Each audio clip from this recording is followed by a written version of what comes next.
కర్మలు అంటే మనం చేసే పనులు. కర్మఫలాలు అంటే మనం చేసే పనుల ద్వారా వచ్చే ఫలితాలు. సృష్టి యొక్క నియమం ఏమిటంటే ఎవరు ఏది చేస్తే దాని ప్రతిఫలం వారు అనుభవించవలసి ఉంటుంది.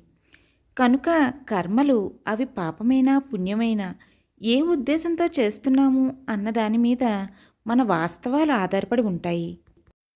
పాపకర్మ అంటే ప్రాణికోటికి మనం ఉద్దేశపూర్వకంగా మన ఆనందం కోసం, మన సౌకర్యం కోసం హాని కలిగించడం. అంటే హింస చేస్తే పాపం వస్తుంది. హింస ద్వారా పాపకర్మ వస్తుంది. తద్వారా రోగం అనుభవించవలసి వస్తుంది. ప్రాణికోటికి నేను అనే భావంతో సేవ చేస్తే పుణ్యం వస్తుంది. తద్వారా భోగం అనుభవించవలసి వస్తుంది.